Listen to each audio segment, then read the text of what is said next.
Alors Jean-Pierre Petit, première grande vidéo de cette série sur un thème qui nous est cher, la liberté d'expression.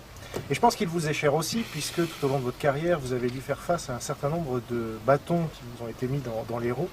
Alors, si vous voulez bien, commençons peut-être par votre carrière de scientifique et d'ingénieur en aéronautique, puisque c'est comme ça que vous êtes fait connaître.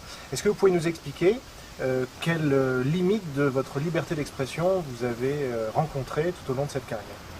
D'abord, qu'est-ce que c'est qu'une carrière de chercheur? Je peux vous dire la chose suivante, c'est quand j'avais une vingtaine d'années, j'étais étudiant à l'école supérieure d'aéronautique, j'ai rencontré un mathématicien qui s'appelait Kreisel, un logicien même. Et il était en poste dans l'université de Princeton, et je lui ai posé cette question, je lui ai dit, mais qu'est-ce que c'est que la recherche?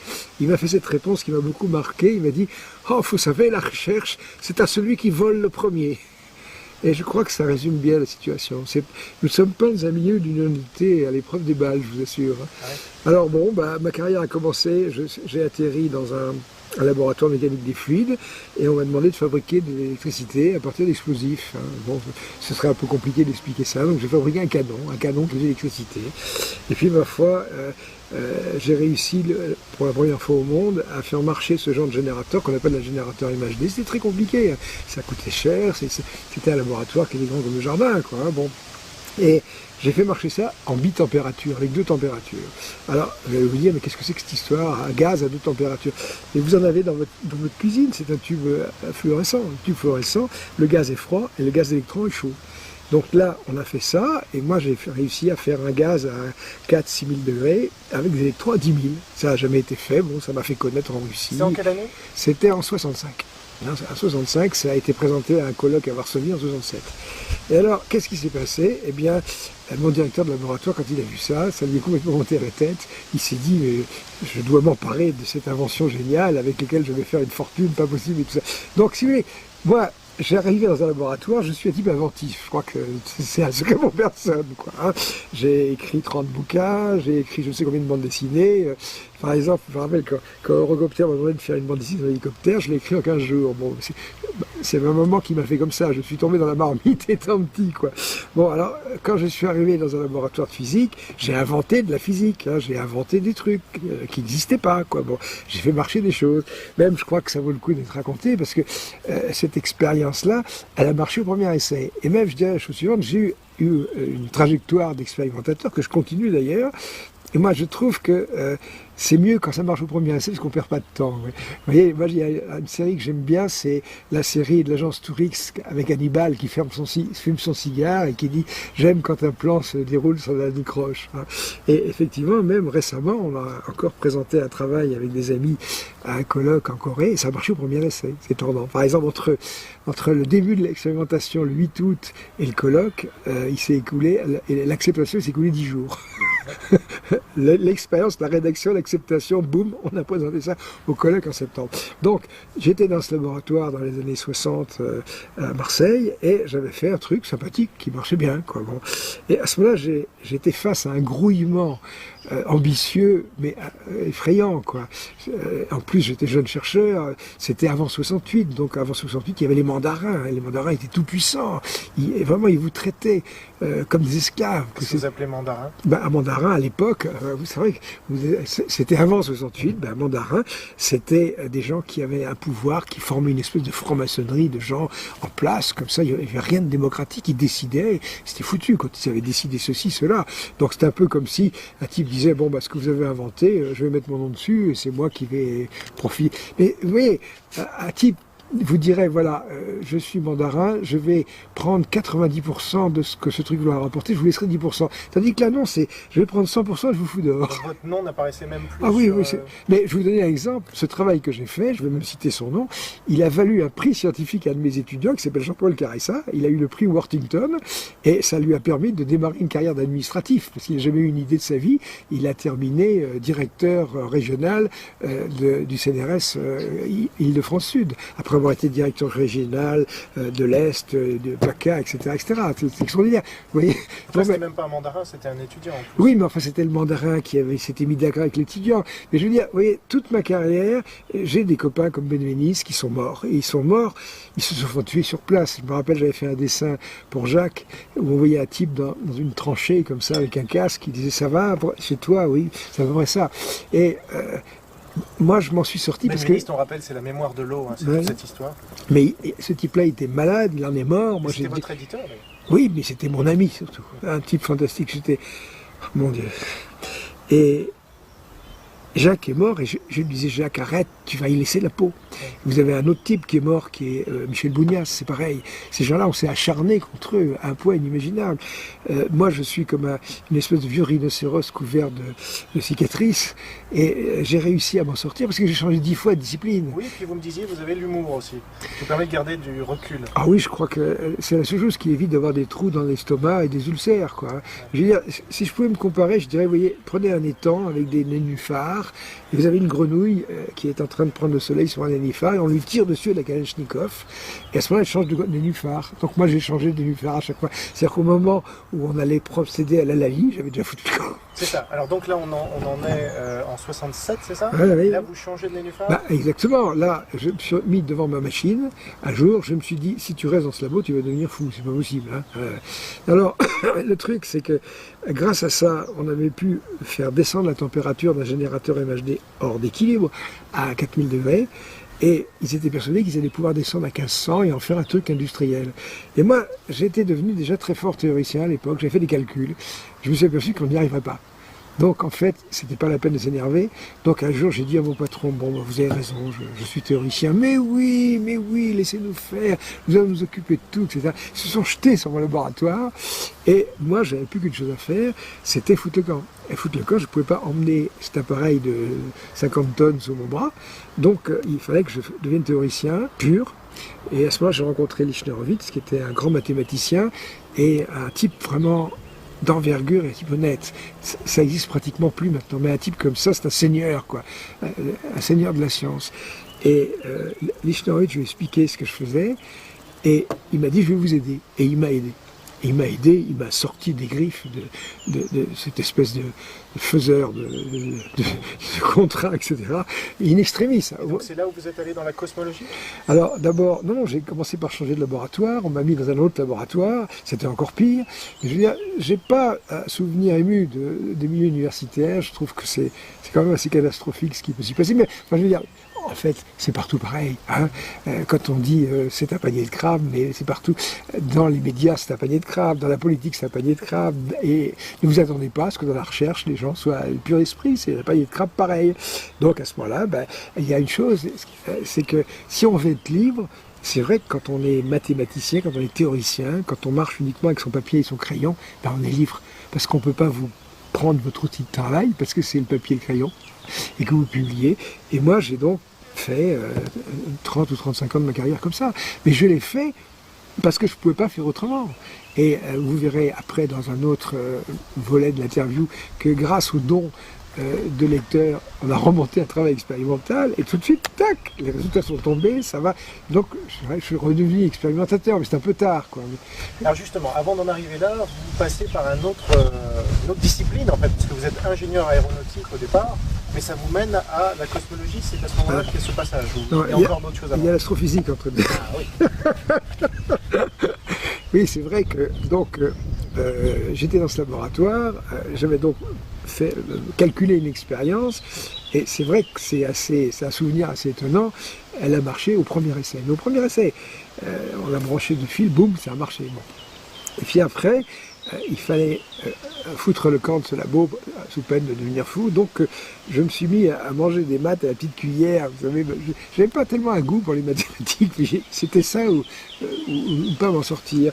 Et à ce moment-là, j'ai fait de la théorie cinétique des gaz et j'ai fait une thèse de doctorat. Mais je dirais en plus à l'insu de mon directeur. C'est-à-dire qu'au moment, je ne vais pas raconter tous ces détails, c'est une histoire inextricable. Mais au moment où vraiment il a essayé de me faire foutre à la porte du CNRS, je crois que je vais raconter ça. Un jour, sa secrétaire me dit « Oh, monsieur Petit, notre directeur, vous allez le faire mourir, vous savez. » Ah bon, pourquoi?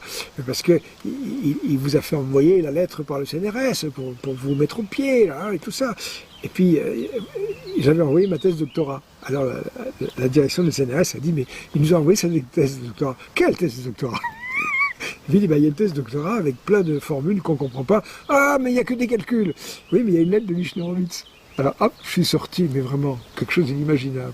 Après, il y a eu un deuxième truc où vraiment j'ai failli passer à la guillotine complètement. Parce qu'il avait beaucoup de relations, je dérangeais beaucoup de gens. En fait, j'ai dérangé partout. J'ai dérangé en maths, j'ai dérangé en mécanique des fluides, j'ai partout. Vous savez en fait pourquoi on dérange? Dans les médias. Mais dès qu'on innove, on dérange. L'innovation est dérangeante. C'est une évidence, quoi. Donc là, le nœud se refermait sur moi. J'étais à mes 5 ans d'attaché de recherche, et si je passe chargé de recherche, j'ai foutu à la porte. Et là, vraiment, il y avait une espèce de conspiration pour me foutre dehors, et je me disais, je suis foutu, qu'est-ce que je vais faire? J'avais envoyé mon travail théorique à une revue qui s'appelait Journal de mécanique, qui était dirigée par un type qui s'appelle Paul Germain, qui est devenu après président de l'Académie des sciences. Il était directeur de la revue, il était directeur de la section dont je dépendais au CNRS, etc. Et il avait décidé de me faire la peau, il n'y a pas de problème. Bon. Donc, je voyais arriver cette échéance, et tout d'un coup, dans le laboratoire, arrive un Russe, qui dit je suis le professeur Louis Koff, est-ce que je voudrais voir Jean-Pierre Petit? Alors le directeur dit oui, moi je suis le directeur. Il dit oui, mais j'ai pas le temps, excusez-moi, je viens voir ce type-là. Et alors effectivement, j'avais été recommandé par Velikov, qui était un pionnier de la MHD, comme je l'ai été moi-même, et il est devenu, lui, vice-président de l'Académie des sciences, quoi, Velikov. Oui, on voit la différence de parcours. Voilà, et Velikov avait dit à Lukov, allez voir Petit, il a vraiment des idées. Donc, Lukov vient me voir, j'expose, Lukov ne parlait pas un mot de français, donc il avait une interprète qui traduisait comme une mitrailleuse, et j'explique mon travail théorique, le travail qui était tellement critiqué par les Français. Comment dire, le retour du journal de mécanique, c'était Cabane, qui était aussi académicien, je crois, qui avait écrit « Ce travail révèle des méconnaissances profondes en théorie cinétique des gaz ». Avec dit comme ça, j'étais foutu, quoi. Donc, je présente ce travail à Louis Koff, et l'interprète dit « Le professeur Louis Koff vous félicite, vous avez résolu le problème sur lequel lui et son équipe ont buté nombreuses années. Il demande dans quelle revue c'est publié. » Alors moi j'ai dit, oh bah écoutez, je me posais la question, je ne sais pas trop, et à ce moment la phrase tombe, nous serions très honorés de publier ça à l'Union soviétique. Putain, je prends le papier, je lui tenais, clac, il part avec. Et ça vous a sauvé. Mais un mois et demi après, l'article était publié en russe, un truc qui faisait 15 pages. Ensuite, une lettre arrive des États-Unis, ils avaient traduit en américain l'article russe, ils demandaient de publier en Russie. Ce qui fait qu'avant la commission, je dis au délégué syndical, voilà le travail qui est badé, qui est complètement dévalorisé par les Français, je viens de le publier en Russie, en Amérique. Et alors, il faut montrer un peu comment ça marche, quoi. Il y a eu une réunion de la section. Vous savez, les sections du CNRS, ça se réunit, puis les gens, ils votent, ils ont un bouton, oui, non, hein, c'est vraiment policé verso, là, comme dans le Colisée et dans la Rome antique. Et à ce moment-là, Germain dit, bon, eh bien, écoutez, maintenant, vous allez ouvrir le dossier d'un monsieur dont vous avez déjà entendu parler, Jean-Pierre Petit. Alors, il ne s'est pas entendu avec son patron, ensuite ceci, ensuite cela. Et alors, il a envoyé à mon journal un article. Je vous lis l'avis du référé. Ce travail révèle des méconnaissances profondes en théorie des gaz. Là, il était en train de monter la guillotine, mais pas de problème. Les types étaient prêts à voter parce qu'après, le vote, c'était est-ce que vous avez une page chargée ou pas? Si c'est non, on lui foutu la porte. Bon. Et à ce moment-là, le délégué syndical avait des photocopies. Il dit, moi j'ai un autre son de cloche. Tac, tac, tac, tac, il envoie les trucs. L'autre voit ça. Alors c'est ça qui est extraordinaire, c'est que ces types-là, ils ont une capacité de se retourner. Ils ont dit, ah, eh bien voilà qui change tout. Je vois que la relève est arrivée. Quels sont ceux qui sont pour une page chargée de recherche? Tout le monde a passé. Tap, je suis passé. J'ai senti le vent du boulet, comme on dit. Hein. Et alors quand je suis rentré dans le laboratoire où j'étais, j'ai retrouvé un type qui est mort maintenant, qui s'appelle Guénoche, qui dirigeait ce laboratoire, on m'avait casé, et il n'était pas mieux que le précédent. Hein.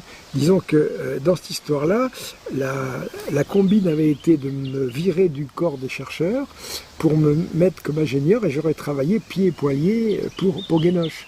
Donc quand je suis arrivé dans le labo, Guénoche m'a dit ah, j'ai appris la grande nouvelle, on va arroser, alors comme ça, faux cul, comme c'est pas permis, quoi.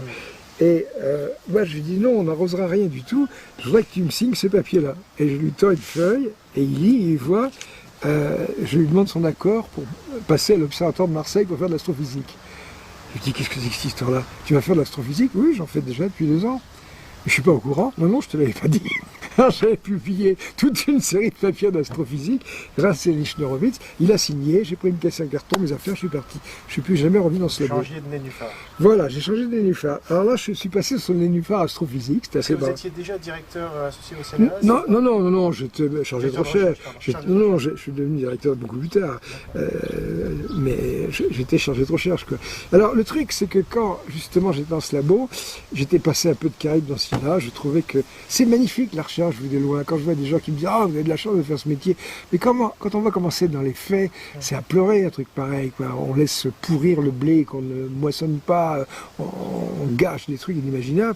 Donc, je me suis dit, ne cherche pas un laboratoire où on fait ce qui t'intéresse, cherche un laboratoire tranquille. Alors j'ai pris ma longue vue, j'ai regardé à Marseille, un endroit calme. Et l'endroit calme, c'était l'observatoire de Marseille. Les astronomes, à l'époque, ils comptaient leurs étoiles, c'était tout à fait comme le Petit Prince, quoi. Quand on arrivait, ils étaient là, ils avaient l'air très calmes. Bon. Puis il n'y avait pas d'argent, quoi. Je veux dire, les astronomes sont pauvres, quoi. Donc ils ne s'étripent pas, il n'y a pas de grandes découvertes. Je me suis mis là-dedans. Et après, quand je suis arrivé, ils m'ont dit est-ce que tu veux de l'argent? Non, non, je veux rien. Pas d'argent, pas de téléphone, pas de crédit, rien. Comme ça, alors là, quand on arrive dans un labo et qu'on dit ça, on est accueilli à bras ouverts, parce que le CNRS donnait une certaine somme d'argent, et à l'époque, j'étais passé maître de recherche, donc je rapportais de l'argent au labo, mais en plus, ça servait pour les missions d'observation, et moi, j'avais rien, quoi. Mais j'avais rien, mais on me foutait la paix. C'est surtout ça. Alors là, j'ai pu faire des tas de trucs. J'ai fait des mathématiques. J'ai connu un mathématicien aveugle qui m'a appris des tas de trucs en géométrie. J'ai vraiment une vie professionnelle. Ça sera un peu long de tout raconter dans les vidéos, mais par exemple, j'ai beaucoup travaillé. Je crois que je dois avoir... oui, ça doit être par là. À cette époque-là, j'ai dessiné le retournement de la sphère. Alors effectivement, ah oui, le retournement de la sphère. Une sphère peut se retourner.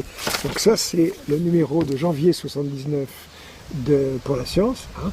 Et alors quand on va dans ce numéro, eh bien, c'est assez marrant parce que dans ce même numéro, vous avez la Z-Machine, je vous la montrerai tout à l'heure. Mais c'est vrai, qui date de l'époque, ouais, la Z-Machine de Jonas. Bon.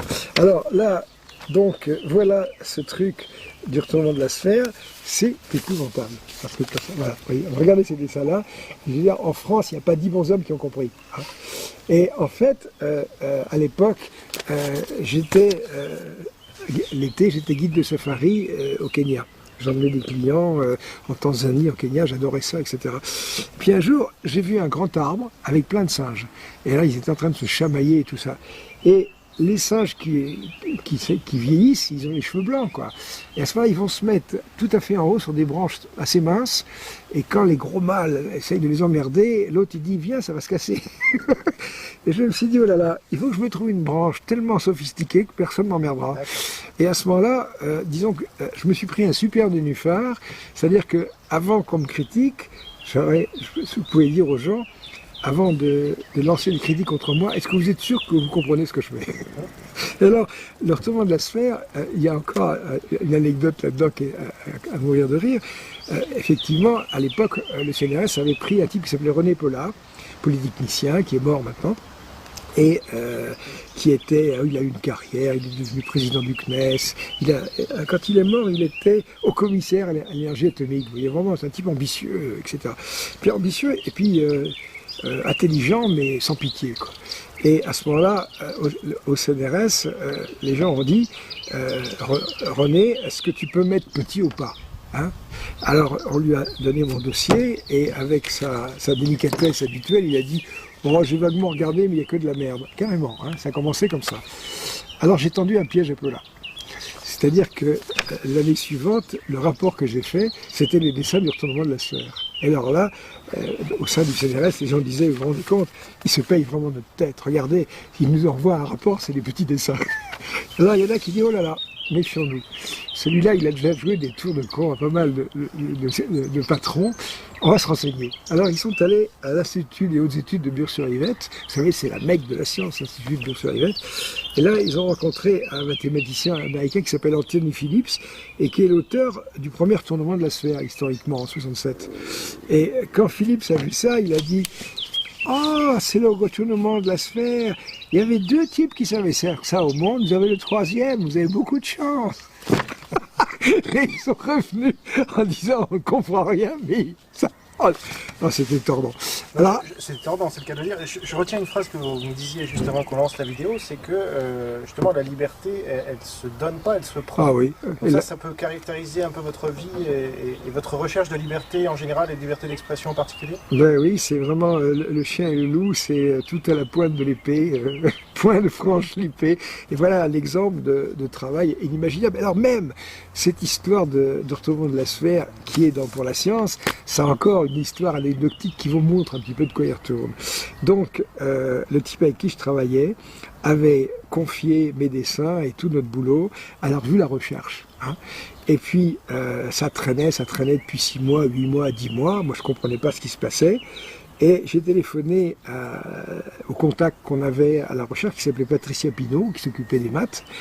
Et je lui ai demandé, mais pourquoi est-ce que ça ne se publie pas? Oh, monsieur Morin est un type impossible, on a confié ça à monsieur Max, Nelson Max en Amérique, qui va nous faire un article.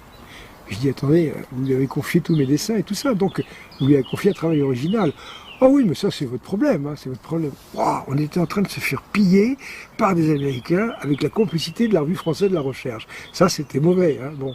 Alors, je dis ça à Lechner-Horowitz, tout de suite il répond, faites-moi des notes au compte rendu de l'Académie des sciences, tac tac, on a verrouillé le truc très rapidement. Hein, bon, ça c'était fait. Ensuite, je connaissais aussi un type qui était médaille-fil de maths, qui était Christopher Zeeman, un Anglais, très connu dans la théorie des catastrophes. Donc je dis à Zeeman, on est en train de se faire voler par les Américains, par Nelson Max. Il m'a dit, je vais le bloquer, comme au rugby. Donc, Zeeman a écrit une belle lettre à Max en lui disant que ce serait a shame on the mathematical community. Enfin, vraiment, il a dit que si vraiment il faisait ça, donc l'autre était coincé. Pendant ce temps-là, je suis allé voir la revue pour la science qui venait pratiquement de se lancer, et le rédacteur en chef, c'était Philippe Boulanger. Et je lui ai dit, est-ce que ça vous dirait de voler au secours de français? Vous savez que pour la science, c'est la traduction française de scientifique américaine. Hein. Donc ça la foutait mal parce que c'était une revue d'obédience américaine qui concurrençait la revue française. Et moi j'ai dit au Boulanger, est-ce que vous seriez partant pour voler au secours de Français qui se font plumer par les Américains avec la complicité de la revue de la recherche? Il a dit ok, mais il faut que l'article se fasse en 8 jours.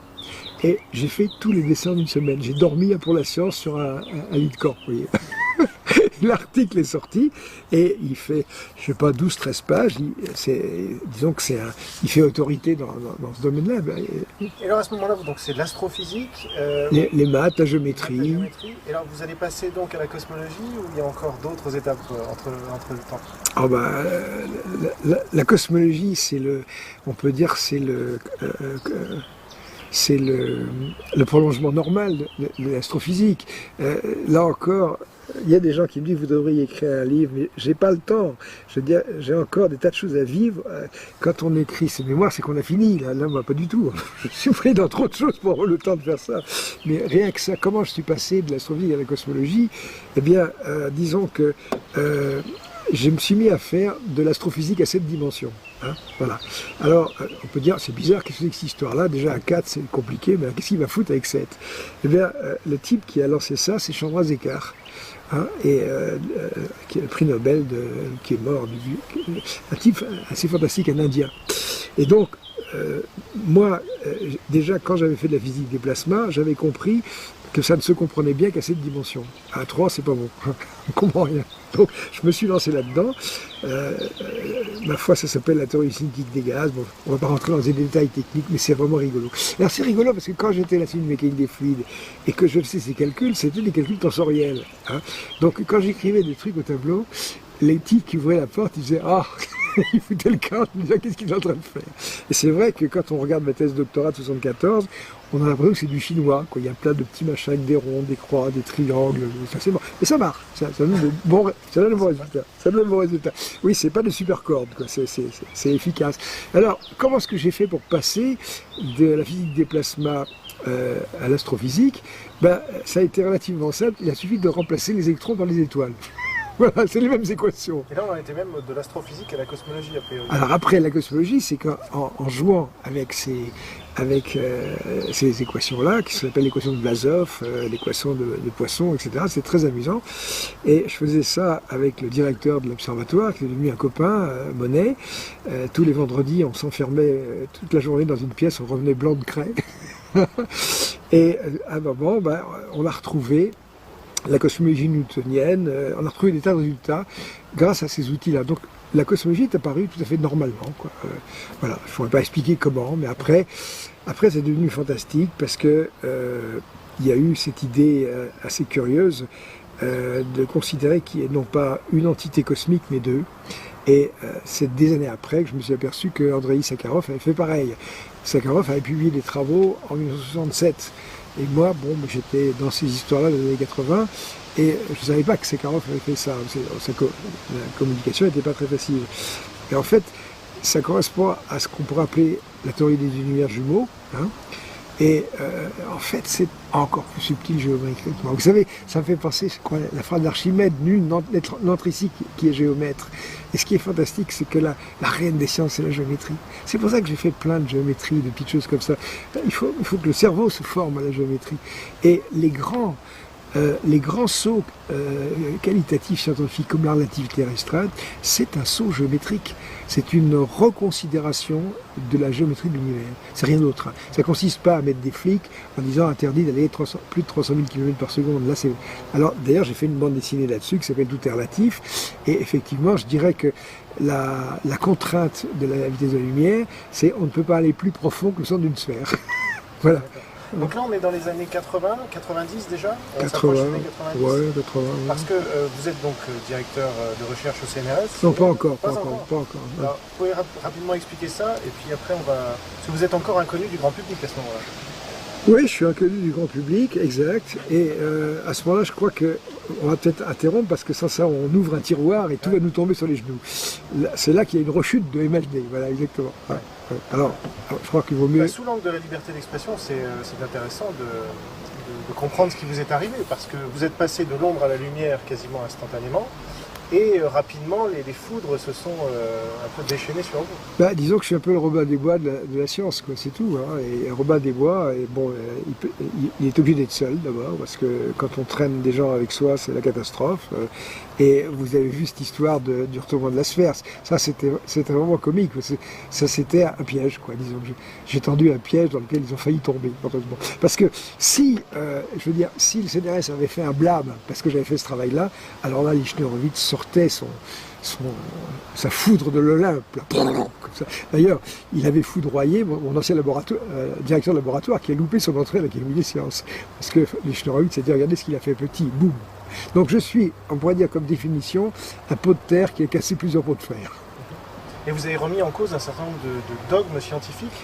Est-ce que vous pouvez nous expliquer comment ça se passe concrètement? Parce qu'on imagine que les scientifiques sont accrochés à des faits, à des réalités concrètes, et que donc ils sont moins perméables à l'idéologie. Or, dans votre cas, c'est plutôt l'inverse. Vous savez, quand on s'occupe d'abord, quand on est expérimentateur, il y a une chose, c'est que si on prédit des expériences, il faut qu'elles se fassent. Le drame, par exemple, de Supercorp, c'est qu'elles ne prédisent rien. Hein. Moi, j'ai fait des calculs, j'ai dit, voilà, on va faire ça, ça, ça, il va se passer ça, ça, ça. Et c'est exactement ce qui s'est passé. Et même dans ces années 60, quand on a fait cette expérience, mes collègues étaient sceptiques en disant, c'est pas possible qu'il y ait 8000 ampères. J'ai dit, on va rajouter 2% de gaz carbonique, il n'y aura plus rien. Ah bon, pourquoi? Parce que les électrons vont cogner dans les molécules de gaz carbonique, ils vont se mettre à tourner, ça va perdre de l'énergie, etc. Et ça s'est passé. Alors, c'est assez marrant. Ça fait penser aux expériences qu'on a fait en 2010 avec Jean-Christophe Doré. Je lui ai dit, vous allez donner des ordres à la nature, elle va vous obéir. Il faut vraiment un culot aussi pour des trucs pareils. Donc là, c'est le théoricien qui prédit les expériences. Maintenant, pour ce qui est de l'astrophysicien, lui, il n'a pas à prédire, il a à interpréter ce qu'on voit. Et le bon, c'est celui qui interprète. Et vous savez qu'actuellement, l'astrophysique et la cosmologie, elles sont dans la mélasse jusqu'à l'extrémité des cheveux. Mais donc, je reviens à ma question précédente, c'est le dogme scientifique. comment est-ce qu'on en sort? C'est-à-dire, vous avez tout le monde contre vous, ça vous l'avez expliqué, vous êtes un homme seul. Et comment vous renversez? Est-ce que vous arrivez déjà à renverser les choses? J'arrive pas à renverser. Tenez, par exemple, j'ai publié des travaux d'astrophysique et de cosmologie depuis 20 ans. J'y arrive à rien. Mon livre, On a perdu la moitié de l'univers, il date de 97. Ça fait combien, 15 ans, quoi. Personne n'en parle. Je veux dire, quand vous voyez de temps en temps dans Sciences et Avenir, la recherche ou Sciences et Vie, des articles complets consacrés aux univers parallèles, au Baby Universe, c'est des clowneries, des choses comme ça. Il n'y a que dalle, il n'y a rien. Ces gens n'expliquent rien, ne prévoient rien. C'est-à-dire qu'ils ne vous consultent pas pour... Pas du tout, pas du tout. Et j'arrive même pas à parler en séminaire. Parce que les séminaires, qu'est-ce que vous voulez? C'est des faux au lion. Hein. C'est-à-dire qu'il y a un challenger qui dit, bon, ben, moi je descends et j'ai telle idée. Et à ce moment-là, soit on est d'accord, soit on ferraille, quoi, c'est tout. Dans cette affaire-là, j'ai jamais perdu un combat. Ils le savent. Et donc ça veut dire que la science est soumise à des pressions qui sont sociales, qui sont culturelles, qui sont idéologiques, qui sont financières ou autres? Toute forme de pression, y compris la pression interne des scientifiques eux-mêmes. Moi, je dirais, c'est valable dans tous les pays. On pense que les Américains sont ouverts, mais je me rappelle un jour, j'ai fait irruption dans un laboratoire américain, et quand je rentrais dans le bureau du type, je pensais aux phrases qu'on entend dans les westerns, étranger ne descend pas de cheval avant d'avoir été invité, quoi. Je veux dire que ça flingue, vous n'imaginez pas. Alors, c'est ça qui est étonnant, c'est que les gens disent, mais vous êtes violent, vous vous traitez de tous les noms. Non, non, on s'envoie des théorèmes à la gueule. Je veux dire que, vous savez, dans ces domaines, par exemple de physique théorique, prendre un théorème entre les deux yeux, c'est grave. C'est-à-dire que, qu'est-ce qui peut arriver, c'est de dire à un collègue, j'entends votre critique, mais je pense que vous faites une confusion et c'est pas exactement sous cet angle que ça se... Et là, on est en train d'expliquer qu'il n'a rien compris. Et là, c'est l'horreur. C'est arrivé plusieurs fois, vous savez. Le type est très mal. Voilà.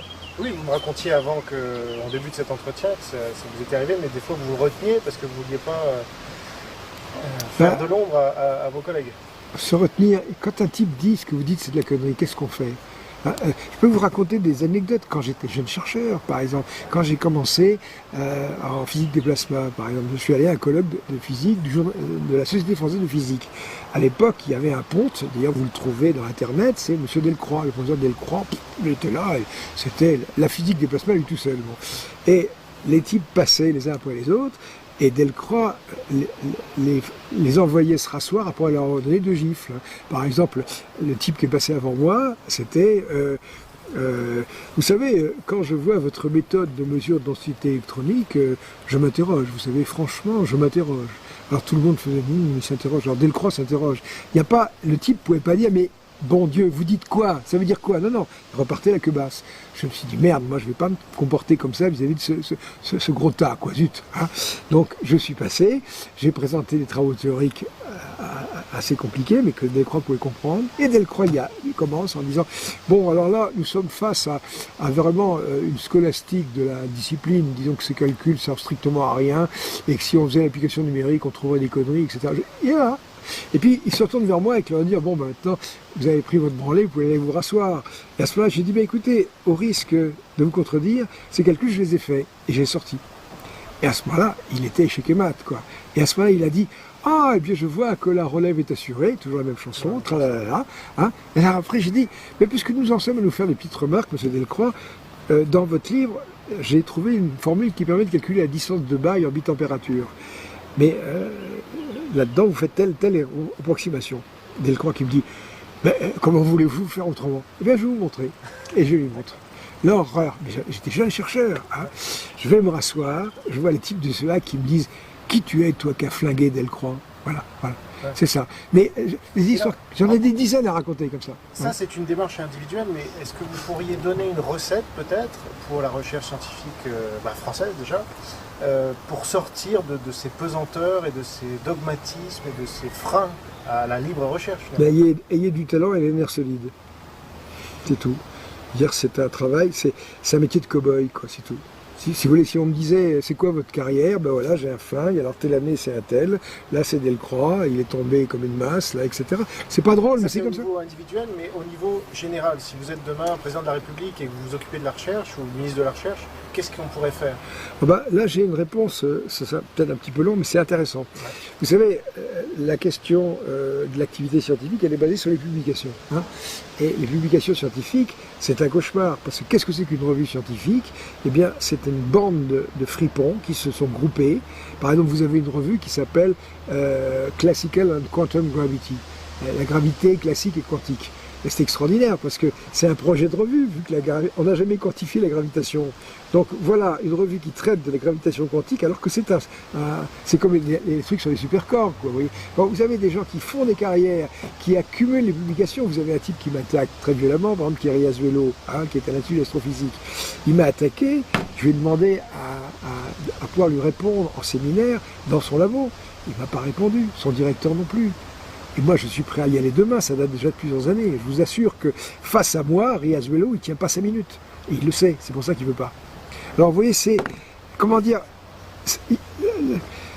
c'est comme un jeu d'échecs où vous avez des gens qui tout d'un coup, ils prennent la tour, ils la font aller en diagonale. Vous dites, vous êtes en train de tricher. Oui, mais c'est moi le plus fort. Mais est-ce qu'il faut un organisme de régulation alors l'organisme de régulation, disons que la pierre de touche, en principe, c'est les revues à référer. Alors, les gens se font des carrières comme Riazuelo, comme Blanchard, comme des tas de gens comme ça, parce qu'ils accumulent des articles, ils ont une quantité d'articles, ils sont cités. Or, dans cette histoire-là, on forme un petit groupe et on s'entrecite. Alors, je publie, et quand vous voyez les articles, le gars, il est là, il cite Dupont, Durand, et l'autre fait pareil. Alors, comme c'est géré par des moteurs de recherche, mon Dieu, mais on s'aperçoit qu'il a été cité, je ne sais combien de fois. Alors, Jean-Pierre Petit, il n'est pas beaucoup cité, vous voyez, donc c'est pas bon, quoi. Il n'y a pas de problème, il n'est pas cité. Hein. Moi, je suis cité. Hein. Mais, regardez, par exemple, prenez ce type comme Riazuelo, ce polytechnicien qui est à l'étude d'astrophysique. Cherchez son site. Il n'y a pas de site internet où il mettrait ce qu'il fait, parce que quand on fait ça, eh bien on est obligé de se découvrir. Il a par exemple un de ses copains qui est Blanchard, qui m'a je ne sais combien de fois attaqué dans le passé, et il a un site internet, c'est indigent ce qu'il a fait. Il ne peut pas dire, j'ai découvert telle chose. Moi, j'ai des choses à dire. Si vous allez sur ma bibliographie dans Wikipédia, Jean-Pierre Petit, j'ai des claims, comme ils disent en Angleterre. J'ai trouvé ceci, j'étais le premier à faire ceci. Il ne faut pas être modeste en recherche. Il faut dire, je suis le meilleur. J'ai été le premier à faire ci, à faire ça, à bon sang de bois. Hein. On n'est pas là, on n'est pas des fonctionnaires. On n'est pas pour rééditer ce qu'ont fait les autres. On est là pour faire du neuf, pour innover, pour être en pointe, c'est tout. Ces gens-là, ils ne sont pas en pointe, ils n'ont rien trouvé. Voilà. Peut-être qu'ils sont plus intéressés par les gratifications que mais la question, c'est comment faire le tri dans ces trucs-là. C'est terrible. Alors évidemment, vous avez des choses, les gens, ils prédisent quelque chose et ça arrive. Et quelquefois, on est dans la merde. Par exemple, actuellement, regardez le LHC, le Large Hadron Collider. On construit une énorme machine et puis ça marche pas, il n'y a pas de résultat. Le boson de Higgs, on le trouve pas. Vraiment, c'est la butyrocinèse, on pédale dans le beurre. Alors, le truc, c'est que quand on prend les revues scientifiques, il y a une chose qui pourrait éventuellement permettre de sortir de la mélasse. Vous prenez un truc comme Wikipédia, qui est un outil génial, un outil qui est interactif. Hein. Vous avez un type, il écrit un article, bon, après, dans la discussion, il peut y avoir un imbécile qui lui enlève son truc, mais au moins, je suis pas d'accord. Hein. Alors, imaginez qu'on fasse des publications, justement, dans cette structure qui ressemble à Wikipédia. À ce moment-là, vous dites, déjà une chose, c'est qu'on dispose de couleurs. On peut mettre du bleu, du rouge, du vert, etc. Donc, on prend un code de couleurs. C'est-à-dire, tout ce qui est en noir ou en gris, c'est ce qui a déjà été fait. Et puis si c'est du rouge, ça veut dire j'innove, je dis quelque chose, théoriquement c'est solide et expérimentalement c'est conforme. Vous voyez, à chaque fois avec un code de graduation de couleurs, disons le rouge c'est ce qu'il y a de plus revendicatif. Et puis maintenant si c'est bleu, c'est pas mal, mais ça demande à être prouvé. Vous voyez, un wiki de la recherche scientifique. Exactement. Et à ce moment-là, vous avez un type qui annonce son truc. Alors déjà, quand vous prenez les publications des gens, si dans ces publications qui ont l'air si importantes, vous aviez une partie en rouge, vous verriez ce qui reste. Ce texte, la plupart du temps, la partie personnelle, c'est rien. 9/10 ou 95% du papier, c'est le blabla où il raconte. Et ce serait valable pas uniquement en sciences d'ailleurs. Bien entendu, bien entendu. Et à ce moment-là, quand un type dit, il cite son travail, il y a un type qui pourrait dire, je suis désolé, ce que vous dites là, ça a été trouvé par Apollonais telle année. Tac. Et il est obligé de. Donc vous avez une publication scientifique qui est évolutive. C'est-à-dire que le type, il est obligé d'en tenir compte. S'il dit, j'ai trouvé ça, qu'on dit non, vous n'êtes pas le premier, hein, ou vous n'avez pas cité un tel, il est obligé de... Donc vous avez... C'est comme pareil, Wikipédia, ça a de bons et de mauvais côtés. Mais dans le bon côté, vous avez des gens qui construisent un article dans des situations qui sont les moins conflictuelles, dans l'historique. Hein, on évoque telle période je sais pas, bon, à ce moment, les historiens vont s'empailler sur tel truc, puis à la fin, finalement, on va se mettre d'accord. Donc il y a une espèce de consensus, de stabilité qui se fait. Et cette stabilité peut toujours être remise en question. Il y a un type qui peut très bien dire, mais non, je suis pas d'accord, quand vous dites ça, c'est faux, j'ai la preuve, etc. Donc vous avez, l'article est évolutif. Là, vous avez des articles qui sont faits avec un consensus mou, avec des gens qui s'entre-soutiennent, c'est effarant. Là, on aura parlé tout à l'heure de la physique théorique, quand je vous parlerai des supercordes, vous allez en découvrir des vertes et des pas mûres. C'est extraordinaire. Bon, alors, restons dans la science, mais restons aussi dans la liberté d'expression, parce qu'arrivent les années 90, et là, vous passez, donc je disais tout à l'heure, de l'ombre à la lumière, et une lumière dense, puisque vous allez faire plusieurs émissions de télévision. Est-ce que vous pouvez nous parler, justement, vous êtes avec Benveniste parfois sur certains plateaux, chez Berkoff notamment, qu'est-ce qui se passe? C'est-à-dire vous créez un peu la stupéfaction générale, et qu'est-ce qu'il va y avoir comme conséquence à ces passages? Ça c'est un autre dossier, parce que justement moi je suis partisan de ne pas faire des trucs de 2 heures, oui. Et là on rentre dans un deuxième truc où ça va... alors on est sur la liberté d'expression, donc c'est sous cet angle qu'on peut l'aborder. Alors liberté d'expression, c'est pas seulement la liberté d'expression, c'est la liberté d'action. Est-ce qu'on a le droit d'agir? Vous voyez, quand on dit toute vérité n'est pas bonne à dire, on pourrait dire toute science n'est pas bonne à faire. Et là, dans tout ce que je vais vous raconter là, je me suis aperçu qu'il y avait une raison d'État en science. Il y a des recherches qu'on ne doit pas faire. Donc, revenons dans les années 60. J'ai construit une espèce de sarbacane à plasma qui fait 6 mètres de long, boum, qui envoie des rafales à 2750 mètres secondes à 10 000 degrés ou 6 000 degrés. Et puis, on a un électroaimant. Avec ça, on a des forces de la place qui ralentissent le gaz très fort. En le ralentissant, l'énergie cinétique admise de MVG est transformée en électricité. C'est pour ça qu'on arrive à avoir une cuillère qui a la taille de ce verre et qui sort 4 MW. C'est vachement sympathique. Alors évidemment, 4 MW pendant 50 microsecondes. Donc après, on devient plus modeste parce qu'on se dit, avec cette électricité, je pourrais juste faire marcher une lampe de poche pendant 2 minutes. Mais bon, les mégawatts, c'est les mégawatts. Bon. Et effectivement, quand on ralentit ce gaz très violemment, on a des moyens de mettre ça en évidence. J'étais le seul au monde à le faire, à ralentir au point d'avoir une onde de choc. Donc autrement dit, le ralentissement du gaz dans une tuyère à section constante crée une onde de choc. Hein. Disons que si on pouvait faire ça en analogie hydraulique, imaginez un petit canal avec de l'eau acidulée qui s'écoule, et puis cette eau acidulée, elle circule à une vitesse supérieure à la vitesse des ondes de surface. C'est équivalent à un écoulement supersonique. Vous savez, si vous prenez un cure-dent et que vous mettez ça dans l'eau, vous allez avoir 2 petits V comme ça, et s'il y a le petit V, c'est que c'est l'équivalent du supersonique. C'est que l'eau s'écoule à vitesse plus importante que les ondes qui sont créées par votre bouchon de pêche à la ligne. Si vous allez sur un étang pêcher à la ligne, vous faites aussi votre bouchon, vous avez des ondes qui vont partir à 8 cm seconde. Et bien si vous mettez de l'eau à 15 cm seconde, ça y est, vous êtes supersonique. Et à ce moment-là, si vous prenez cet écoulement et que vous mettez des forces électromagnétiques avec des électrodes, un aimant, vous pouvez ralentir l'eau, et à ce moment-là, qu'est-ce qui va se passer? Vous allez créer un bourrelet. Comme un tsunami, et c'est l'équivalent d'une onde de choc. Donc autrement dit, on peut créer cette vague, qui est l'analogie d'une onde de choc, sans obstacle mobile. Et là, je faisais ça avec les gaz. Et puis à ce moment-là, quand j'étais à l'Observatoire de Marseille, des années après, je me suis dit, c'est curieux, avec des forces électromagnétiques, on peut fabriquer une onde de choc. Mais peut-être qu'on peut les enlever. C'est intéressant. Ah, alors là, je l'ai écrit dans un livre, je dis que ce ne sont pas les chercheurs qui s'approprient les idées, ce sont les idées qui s'approprient les chercheurs. Donc il y avait une idée qui passait par là, qui s'est saisie de Jean-Pierre Petit, et là, après, je ne pouvais plus lâcher, quoi, c'est tout. Donc à ce moment-là, cette idée a commencé à me travailler. Donc j'ai fait des articles qui ont été publiés dans le Bon Lich-Norowitz dès 75. Donc on a appelé ça convertisseur MHD d'un genre nouveau. Hein. En plus, ça avait une drôle de gueule. Ça marchait mieux quand c'était rond. Vous voyez, c'est déjà les ennuis qui commençaient à arriver. Mon Dieu. Alors après, j'étais... Pourquoi les ennuis, juste?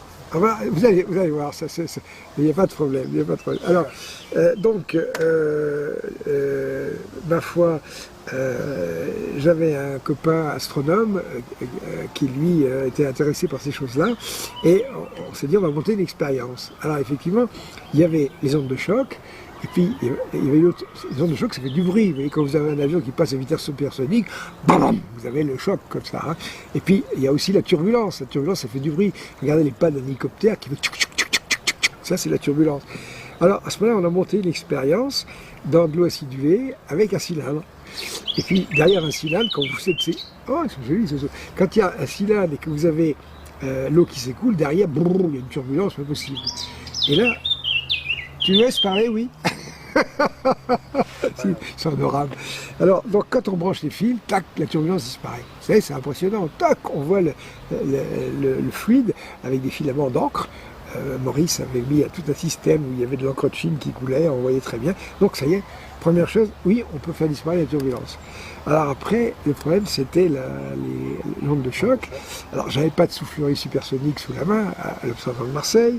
Donc on se fait prêter un gros électroaimant de 2 Tesla et on monte une expérience et on met un objet, c'est pas difficile, si vous voyez ça, vous voyez mon stylo là, ça doit faire exactement un petit cylindre de ce diamètre-là.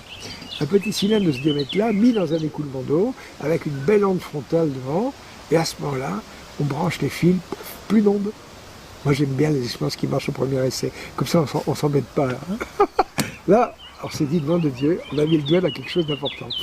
Alors, à ce moment-là, c'est vrai que la presse, il y a Jean-Claude Bourret qui a récupéré ça dans un livre, tout ça. Je suis passé un peu à la télé. Puis, je veux dire, à cette époque-là, je ne me rendais pas compte de la foudre qui allait me tomber sur la tête. Pour nous, on avait trouvé quelque chose de très amusant, très rigolo. Hein, on pouvait se déplacer à vitesse supersonique, sans faire, dans l'air dense, sans faire de bang, ni de turbulence. Et démontrer scientifiquement. Voilà, et démontrer scientifiquement, il y avait une voie de recherche extraordinaire. Bon. Alors, après, donc, il y a des tas d'épisodes sur lesquels je vais passer, mais il y a un type qui prend contact avec moi, qui s'appelle Bertrand Lebrun, que j'ai revu il y a 6 mois, 1 an, et qui me dit, moi j'ai fait les arts et métiers, je suis ingénieur, et j'ai envie de faire une thèse de doctorat avec vous. Bon, je dis, écoutez, si vous voulez des emmerdements, c'est garanti, il n'y a pas de problème. Il me dit, moi je m'en fous, j'ai envie de m'amuser un peu. Bon, ok. Alors, il s'inscrit à un DEA. DEA, c'est diplôme d'études approfondies. Donc il faut passer 2-3 certificats supplémentaires, etc. Puis après, il faut faire un mémoire. Donc à ce moment-là, on choisit cette expérience réussie de suppression de fluidage turbulent. On va à Marseille, à l'Institut de la turbulence, on leur parle de ça. Il y a le directeur qui dit mais si vous supprimez la turbulence, de quoi allons-nous vivre? Bon, mais c'était quand même intéressant comme truc. Donc le type dit bah écoutez, voyons ça à l'automne, vous allez en Russie au mois de juillet, et puis on verra un peu ce qu'on peut faire, etc. Bon. Donc Lebrun avait fait ses syndicats avec brio et on devait passer à l'expérience. Donc à l'automne, je me retrouve dans ce laboratoire de turbulence de Marseille, l'Institut de turbulence, et tout d'un coup je constate que les visages sont fermés, tout le monde me fait une gueule de 6 pieds de long, le directeur, tous ses assistants et tout ça. On va très bien. Et le directeur dit oui, mais est-ce que cette expérience ne risque pas de perturber nos ordinateurs? Moi, je dis écoutez, si on prend un électroaimant comme ça, il n'arrive pas à dévoyer une boussole à 1 mètre. Alors si vraiment c'est ça, il va falloir que vous vous blâmiez contre le champ terrestre. Bon, puis après, il dit oui, mais est-ce qu'il ne faut pas des puissances considérables? Ben, il dit 600 watts, je crois que ça doit être à peu près un séchoir à cheveux. Puis là, bon, j'ai compris que c'était pas la peine d'insister. On est sorti de là avec le bras, on s'est fait foutre dehors. Quoi. Pourquoi? Entre-temps, la direction du labo avait téléphoné au CNRS qui avait dit vous êtes fous, vous mettre là-dedans, il n'y avait pas question, vous savez très bien que derrière, bon, voilà, ça sentait le soufre et tout ça. Bon. Alors on s'est trouvé comme deux couillons avec Lebrun, et à ce moment-là j'ai eu une idée théorique, puisque justement l'expérience nous passait sous le nez, alors il fallait revenir au premier crayon. Bon, je ne vais pas rentrer dans le détail là-dedans parce que c'est un peu compliqué, mais disons que c'était assez intéressant, et surtout ça débouchait sur une chose, c'est qu'il y avait 3 mécaniques des fluides. Il y avait la mécanique du fluide subsonique, il y avait la mécanique supersonique classique avec les ondes de choc, et il y avait une mécanique des fluides supersoniques sans ondes de choc. Et ça, vous savez, c'est criminel que la France n'ait pas donné suite à ça. C'est vraiment, c'est honteux, quoi, je veux dire, parce que ça, c'est un domaine de recherche fondamental, fantastique, c'est tout. Et on était les premiers, les Français, à faire ça. Bon. Alors, depuis, d'autres pays nous ont rattrapés ou dépassés? Je vous raconterai, c'est plus compliqué que ça. Ah bon, pardon. Ah oui, parce qu'il y a les applications militaires, pour ceux qui sont milieux, bien sûr. Ah oui, se déplacer à vitesse supersonique sans faire de bang, c'est un magnifique missile de croisière hypersonique. Bon, alors donc, je donne des indications théoriques à Lebrun, et on a fait ça avec un Apple II. Vous vous rappelez l'Apple II, cette espèce de brouette comme ça qui tournait en 2 MHz. Macintosh. Non, c'était pas le Macintosh, c'est l'Apple. Le Macintosh, c'est après. C'était l'Apple II, avec ses 48 K de mémoire centrale et tout ça. Bon. Donc, il fait son mémoire, craque 18 en mémoire. Autrement dit, il est en tête du DEA, quoi.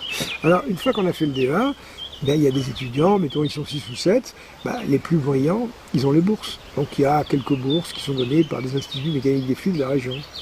Et lui, il va pour s'inscrire et on lui répond « Non, vous ne pouvez pas avoir de bourse car ce sujet n'intéresse pas les laboratoires de la région. » Bon, le blocage continuait.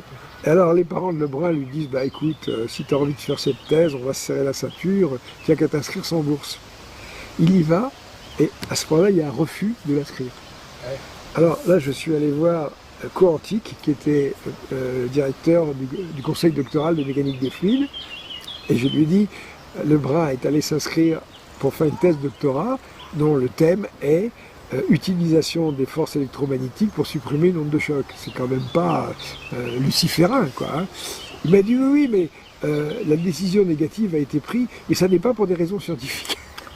Alors là, je vous jure, j'ai senti le sol vaciller sous mes pieds, parce que je suis universitaire quand même, vous voyez, je suis au CNRS, mais l'université pour moi c'est un bateau, c'est quelque chose, tout d'un coup on a l'impression que le sol bouge, quoi, c'est pas possible, quoi. Donc, et là vous aviez conscience à l'époque de toucher à la raison d'État ou scientifique comme vous dites? Vous allez voir la suite, parce que ça ne fait que commencer. Donc quand je me suis trouvé avec un truc comme ça, je ne savais plus quoi faire, quoi.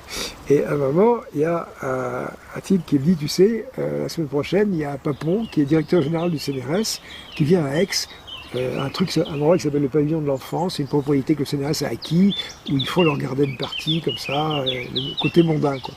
Donc je vais là-bas, je dis, où est-ce qu'il est Papon? Il me dit, là-bas. Je lui tombe dessus, et je lui explique mes malheurs et tout ça. Et Papon soupire en disant, ah oui, vous savez, la recherche, enfin il avait l'air de dire, diriger le CNRS, c'était pas une sinécure. Et à ce moment-là, je me dis, ça va tourner court, il va me dire, je peux rien faire. Et à ce moment-là, j'ai bluffé. Je m'en souviens que c'était hier. C'était à moitié vrai, puisque j'avais des contacts de ce côté-là. Je dis, écoutez, on fait des expériences dans une chambre de bonne. Et c'est vrai qu'on en était là, puisque comme j'avais pas rien à l'Observatoire de Marseille, on avait une chambre de bonne. Donc, j'ai Paris Match qui a proposé de visiter. Si vous faites rien, je leur dis oui, ils viennent faire un reportage la semaine prochaine.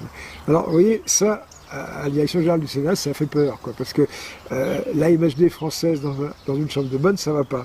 Du coup, son adjoint, qui s'appelle Combarnous, m'a téléphoné en me disant, écoutez, calmez-vous, on va s'occuper de vous.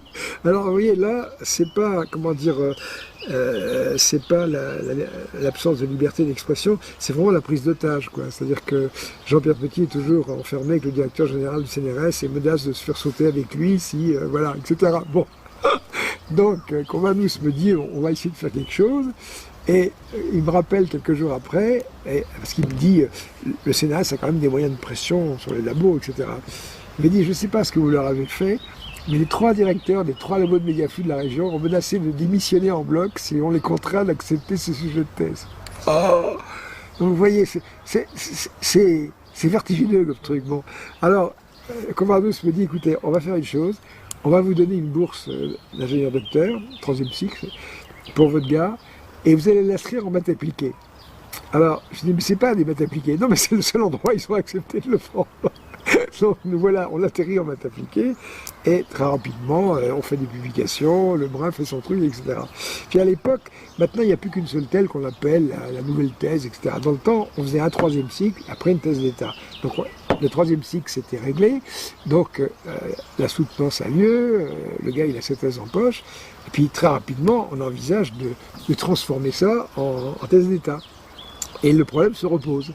C'est-à-dire qu'on avait tout, on avait le jury, on avait les publications, on avait le manuscrit, puis le conseil doctoral de mécanique des fluides ne voulait rien savoir. Alors à ce moment-là, Souriau, mathématicien, me dit écoute, dans ces cas-là, il y a une procédure normale, c'est que tu envoies le manuscrit de thèse au président de l'université et il soumet ça au conseil scientifique de l'université qui va choisir où mettre ça. Ah bon. Alors je fais ça, je rencontre le président de l'université et à l'époque, c'était l'université d'Aix-Marseille. Aix, c'était les lettres, Marseille, c'était les sciences. Donc, une année sur deux, c'était un scientifique, une année sur deux, c'était un littéraire. Là, c'était un littéraire. Je rencontre ce gars-là qui lui dit, bon, bah, je vais transmettre ça au conseil scientifique. Donc, il transmet, les mois passent, et puis, au bout de 2 mois, je téléphone à la secrétaire et je lui dis, est-ce que le manuscrit a été soumis au conseil scientifique? Oui. Bon, alors, quelle a été la décision? Elle a cette phrase, elle me dit, vous savez, je vous avouerai que le conseil n'était pas très chaud. J'ai dit, attendez madame, ça veut dire quoi, pas très chaud? C'est oui ou c'est non, hein? Ah, ils n'étaient pas très chauds. Mais là, on se dit, mais dans quel monde je vis, quoi? C'est hallucinant. Un type refuse l'inscription en thèse parce que, pour des raisons non scientifiques, et là, ils ne sont pas très chauds. Hein? Bon, alors, à ce moment-là, j'avais un de mes vieux copains qui s'appelait Coirier, qui était un type merveilleux, qui était à la fois un scientifique et un précipitateur, professionnel. Hein. C'est rare. Il me dit, écoute Jean-Pierre, viens soutenir ça chez nous parce que tu vas devenir fou. Donc, on a inscrit la thèse à Poitiers et la soutenance s'est faite à Poitiers. Alors ça, c'est pour la partie universitaire. Après, il y a un autre volet qui est la partie expérimentale. Au moment où on était... Alors, dans ces histoires de thèse, ça va amuser les gens parce que maintenant, l'informatique, les gens savent un peu ce que c'est, ils connaissent. C'est vrai que quand on parle de la Macintosh, vous avez des petits Macintosh qui ressemblent à des espèces de petites boîtes comme ça, c'est 2 MHz et 512 K de mémoire centrale. Hein, et pas de disque dur. C'est vraiment la brouette, quoi. Bon. Eh bien, Lebrun a fait sa thèse de doctorat avec des simulations de mécanique des fluides 2D sur un Mac comme ça. Et quand on a présenté les travaux, on les a publiés et tout ça, Combanus nous a dit, ça n'est pas possible. Et j'ai dit non, c'est pas possible avec un Mac, mais avec 5, oui. C'est-à-dire qu'on a fait du multiprocesseur avec une moto. C'est-à-dire qu'on avait 5 Macs qui travaillaient la nuit, et puis le matin, Lebrun passait avec sa moto pour récupérer les résultats, il remettait dedans, il redispatchait. Donc on faisait du multiprocesseur avec 5 Macs. Maintenant, bon, mais on a inventé ça avant la lettre. Ouais. Bon, on se débrouille, quoi, voilà. Alors, ensuite, Combarnou, c'était un type très sympa, ça l'amusait assez, ce truc-là, et il me disait, bon, bah, il nous avait acheté un Mac, hein, on était contents, ça coûtait quand même assez cher à l'époque. Et il me dit, alors vous êtes heureux? J'ai dit non, je voudrais faire des expériences. Comment en plus vous voulez faire des expériences? Oui. Toute la thèse de Lebrun, c'est le calcul d'une expérience qui va marcher au premier essai. Je suis sûr que ça va marcher au premier essai.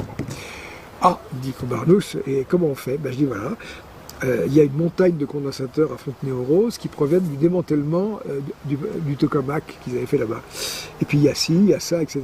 Et Combarnous se marre et il me dit, en somme, vous me proposez de faire de la recherche de pointe avec du matériel de rebut. Je dis oui, exactement.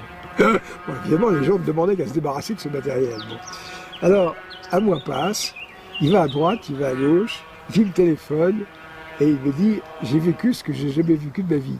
C'est-à-dire que j'arrivais dans les labos en disant, voilà, le CNRS s'intéresse à ce thème de recherche, et nous offrons des contrats et des postes. Et quand vous dites ça au CNRS, les gens ils sont prêts à grimper aux arbres, quoi. De l'argent et des postes, tout de suite. Non, les types disaient, non, on a tout ce qu'il nous faut, ça va. Et alors il avait cette phrase dont je me souviendrai toujours, il disait, écoutez, le seul labo dont je ne me serais pas fait foutre dehors, avec vos idées à la con, c'est un labo de Rouen, allez-y. Bon, ok, je vais au Coria, au labo de Rouen, qui est dirigé par le professeur Valentin. Et lui, c'était pas le sujet de recherche, ce qui intéressait, c'est l'argent, c'était le contrat, quoi. C'est le contrat Machalet. Donc, il y a un montage qui se fait. Et comment se faisait cette expérience? Certains l'auront deviné, c'est le fameux le tube à choc, le canon à gaz chaud. Disons qu'un truc comme ça, pour faire une expérience comme ça, il faut que le gaz soit conducteur d'électricité.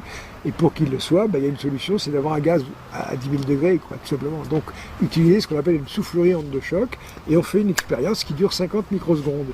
Mais, principe, il ne faut jamais poursuivre une expérience plus longtemps que nécessaire. Vous verrez que ça aura des suites après. Donc là-dedans, on pouvait très bien faire cette expérience-là, et les technologies étaient tout à fait au point. Moi, je maîtrisais complètement le truc, et il y avait un tube à choc, il y avait une soufflerie onde de choc à Rouen. Bon, ça collait.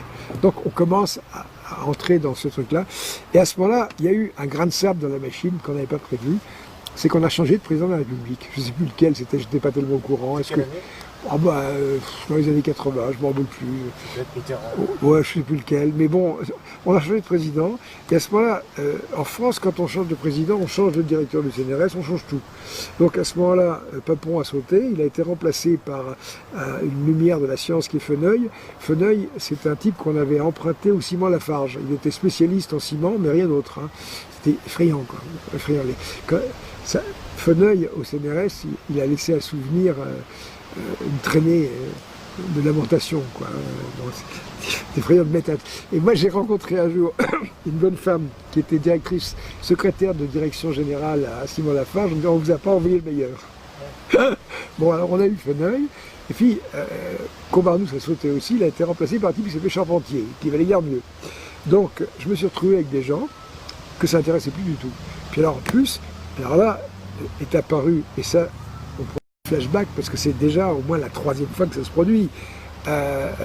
Comment dire, le type à Rouen qui s'occupait de ce montage, c'était un maître assistant qui s'appelait Thénard, qui était très gentil.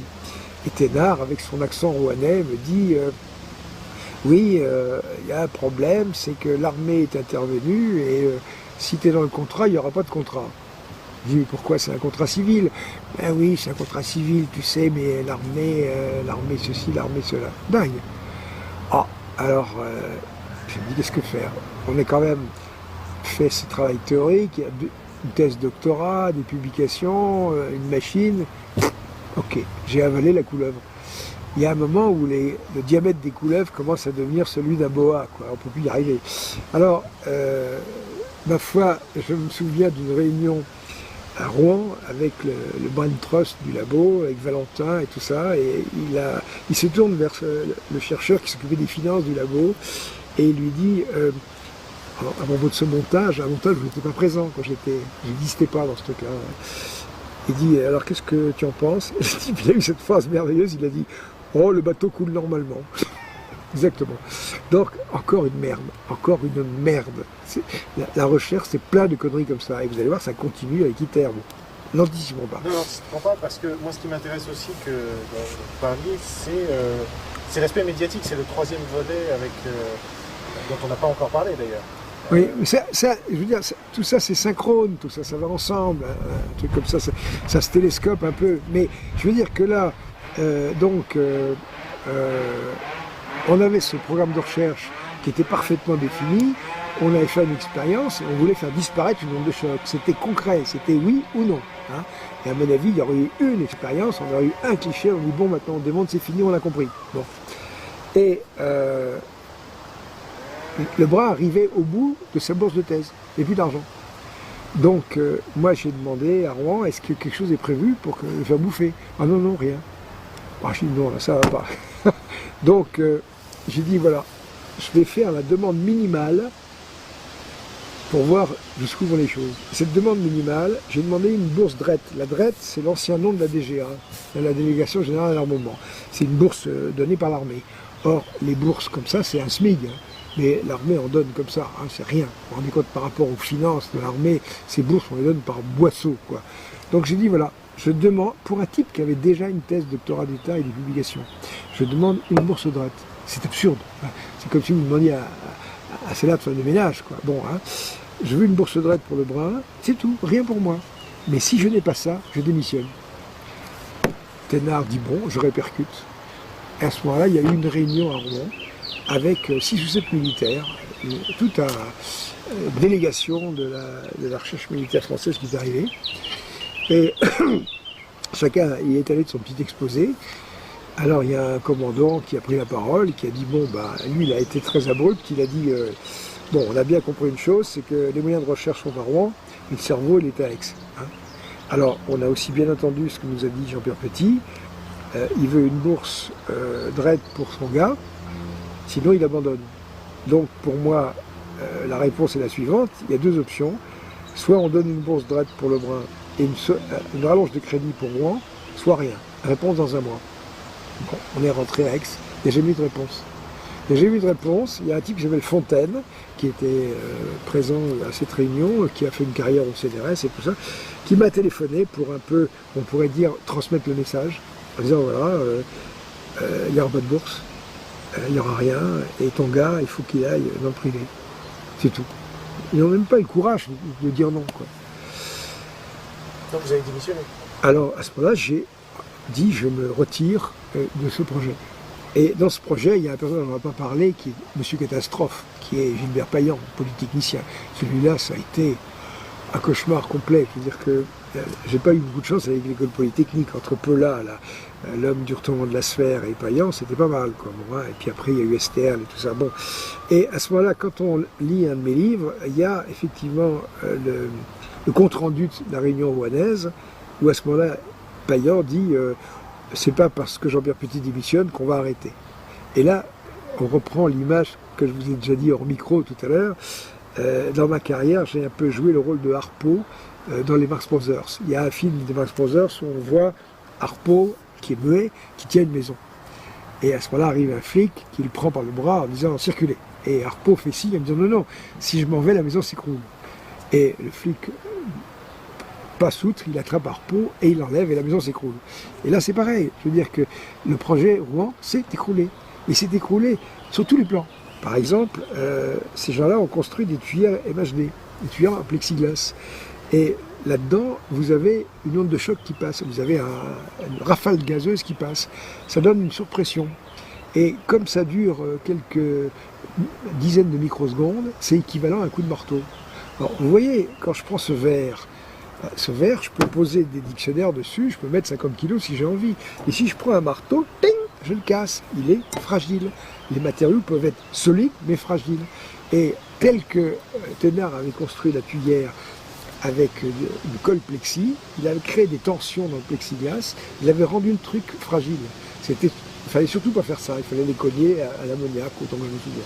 Sinon, c'est la catastrophe. Moi j'avais déjà eu un problème de ce genre-là. Donc, quand vous n'avez pas le type du métier, parce que j'étais un type du métier, pour dire attention, vous allez faire une connerie, ils l'ont fait. Alors, résultat, ils ont fait l'essai, la tuyère a explosé en 1000 morceaux. Ils ont refait une deuxième tuyère, elle a re-explosé. Ils n'ont pas compris pourquoi. Bon, ça, plus 1000 autres choses, plus les condensateurs, plus ceci, plus cela. Finalement, l'argent a été bouffé, le contrat s'est arrêté, quoi, c'est tout. Et alors, je reviens à mes médias, parce que je ne lâche rien, comme vous. Encore une fois, dans les années 90, vous sortez un livre, donc c'est celui-là qui vous fait connaître. Est-ce que votre vie a changé suite à ça ou pas? Vous savez, connu, pas connu. Vous connaissez la phrase de Kipling, si tu peux rencontrer triomphe après défaite et recevoir ces deux menteurs du même front. Je suis passé je ne sais combien de fois à la télévision, je m'en fous éperdument. Quoi. Ouais. Je croyais que ça apporte quelque chose. Quoi. Effectivement, j'ai été sur des plateaux, vous me dites, vous avez été connu. Non, il y a une chose sympathique, c'est vrai, c'est que quand j'ai fait les bandes dessinées de Lenturlu, ça m'a fait connaître. Hein, et c'est vrai que avec ce système-là, j'ai inventé un mode d'expression scientifique que personne n'avait fait. Et alors, ce qui est assez amusant, d'ailleurs, c'est que quand j'ai sorti ces bandes dessinées de Lenturlu, immédiatement, il y a eu des clones. Tout le monde s'y est mis. Par exemple, Jean-Marc Lévy-Leblanc, physicien théoricien, a sorti 2 bandes dessinées de mécanique quantique au seuil. Ça n'a pas marché. Ensuite, il y a les éditions Florus qui ont sorti 7 bandes dessinées. Ça n'a pas marché non plus. Ensuite, Bola a essayé les services de Yann Stewart. Ils ont sorti 3-4 BD. Bah, si vous voulez, le truc, c'est quoi une bande dessinée de Jean-Pierre Petit, Lenturlu? C'est curieux parce que c'est de la science, c'est bien expliqué. Il y a beaucoup de géométrie, il y a beaucoup d'expériences conceptuelles comme ça. Puis il y a un scénario, il y a des dessins, il y a de l'humour. Donc autrement dit, vous avez le talent scientifique, le talent du vulgarisateur, le talent du dessinateur et l'humoriste. Et là, il faut que ce soit le même personnage. Et je crois que je suis le seul à savoir faire ça. vous prenez un scientifique et un dessinateur de bande dessinée, comme ce qu'ont essayé de faire les autres, ça marche pas. Alors vous me disiez que vous avez eu beaucoup de freins là aussi dans l'édition de ces numéros. Enfin, Bah oui, oui. C'était chez Belin. Oui. Est-ce que vous pouvez raconter un peu? Chez Belin, disons que ces albums ont survécu pendant 20 ou 25 ans chez Belin pour une raison très simple, c'est que Belin possède pour la science, la revue pour la science, c'est propriété de la maison. Donc autrement dit, j'étais assuré à chaque fois qu'il y avait une sortie de bouquin d'avoir une publicité de pour la science. Donc on touchait uniquement la clientèle des lecteurs pour la science. Et alors il y a un truc extraordinaire, j'avais une fois fait une étude justement sur les ventes pour tous les titres. C'est une décharge de condensateur. C'est-à-dire première année 1700 exemplaires, deuxième année 800, troisième année 400, et ça dégringole comme ça. Donc après vous faites l'intégrale, vous dites ben voilà, ça me fait 2000 ou 2500 personnes, et c'est tout. Et après ça se promène à 40 exemplaires par an. Alors là, Belin a utilisé une stratégie commerciale qui quelquefois me déconcerte. Le produit du prix de vente par le nombre d'exemplaires est une constante. Autrement dit, moins ça se vend, plus on augmente le prix. Alors, à la fin, c'était 13 € plus le port pour du noir et blanc, alors qu'une BD, c'est 10 en couleur. Donc, quand j'ai récupéré les droits dans cette maison d'édition, on en vendait 20 par an par titre. Alors, en plus, il y a une chose, c'est que j'ai sorti un album, qu'on voit là, qui a été un peu l'objet du scandale. C'est Le Mur du Silence. Alors, Le Mur du Silence, vous comprenez une chose, c'est que il y a un tabou en science, il est interdit de supprimer les ondes de choc. Voilà. Et ensuite, corollaire, il ne faut pas étudier ce qui est rond. Alors, est-ce que vous pouvez développer ça un peu parce que Et voilà, c'est tout. on a du mal à comprendre ce tabou vu de l'extérieur. Moi, je ne suis pas scientifique. Est-ce que vous pouvez développer un peu? Parce qu'a priori, les ondes de choc, qu'on veuille les supprimer ou pas, moi, ça ne change rien à ma vie. Mais... Bien sûr, mais comment vous dire un tabou, par exemple je pense à la phrase de Picabia qui dit « Même si c'est vrai, c'est faux ». Mais c'est ça. Je veux dire que vous tombez face à un mur. Hein, quand vous avez tout qui foire, vous dites « Qu'est-ce qui se passe ?» Vous ne comprenez pas. Mais c'est vrai qu'on ne comprend pas. Et alors, on est dans l'irrationnel. Comment voulez-vous que je vous explique quelque chose d'irrationnel? C'est pas possible. alors, quelque chose de moins irrationnel peut-être, c'est en regardant les émissions dans lesquelles vous passiez dans les années 90, on a l'impression d'une grande liberté de ton. Je pense notamment à celle qu'avait fait Berkoff avec vous et Benveniste et d'autres. Bon, il y avait une grande liberté de ton qu'on ne trouve plus dans les médias actuels et on imagine qu'on ne pourrait plus vous inviter aujourd'hui. Est-ce que vous avez eu des invitations que vous avez déclinées? Non, parce non, je vais vous donner un exemple. Cette émission de Berkoff, effectivement, elle est sur Internet, on peut la voir. Et on est avec Benveniste et tout ça. Là, il y a une anecdote comme ça là-dedans. Bon, effectivement, ce livre, cette émission est montée par Berkoff. Justement, Berkoff, c'est votre collaborateur. Ah oui. Donc, évidemment, vous allez parler de ça avec lui, vous en avez peut-être déjà parlé. Donc, Berkoff monte cette émission, et ma foi, avec Benveniste, on s'y rend. Et moi, j'arrive par le train de nuit à 7h30 à la gare Saint-Charles, à la gare de Lyon, quoi. Et puis l'émission devait être enregistrée, je ne sais pas, à 10h ou 11h, donc je me dis, le plus simple, c'est de me mettre dans un café qui est à côté du studio où c'était enregistré. Donc je me mets dans ce café, et puis finalement, dans ce café, on voit arriver les intervenants les uns après les autres, quoi. Et à ce moment-là, je vois arriver les intervenants, et je vois par exemple Louange, le gars qui a beaucoup travaillé avec le GEPAN, là, sur le traitement d'images. Et Louange dit, oh, les lettres dont vous parlez, là, que vous évoquez, moi je peux vous en faire à l'appel. Je dirais non. Sur le plateau, je vais vous mettre au défi de le faire et vous n'y arriverez pas. Parce qu'il y a de la science là-dedans. Bon. Alors, il s'est méfié. Il y avait aussi un spécialiste des effets spéciaux de la télé qui disait « Oh, mais ces choses-là, moi je vous fais ça comme vous voulez. » Non, non, vous confondez. Ne confondez pas effets spéciaux et science. Bon, deuxième type. Donc j'ai réussi à désamorcer un petit peu les intervenants comme ça, un peu les uns après les autres. Et puis, il y a une chose qui s'est passée. Alors, vous pourrez en parler à Berkoff, puisque c'est votre collaborateur, je ne sais pas s'il est au courant, mais j'étais dans le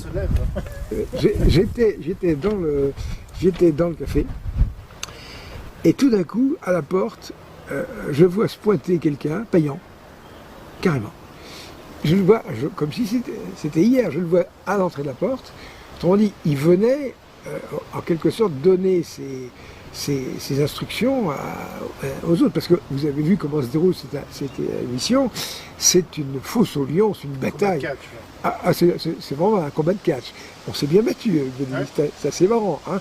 Mais, comment dire, qu'est-ce que mes fous de Payan à 9h du matin, comme ça. Et quand il m'a vu, il a fait demi-tour. Vous pouvez rappeler qui est Payan? Alors, Payan, c'est l'homme qui était derrière toutes ces affaires. Et vous savez, je veux dire que, ma foi, on va essayer de faire un tri, mais Payan, c'est l'homme qui est venu me trouver en 76, après mon accident de travail, parce que je ne vais pas rentrer dans ces détails, mais en jouant avec cet électro-aimant de 250 kg, il m'a envoyé à l'hôpital, quoi, bon, etc.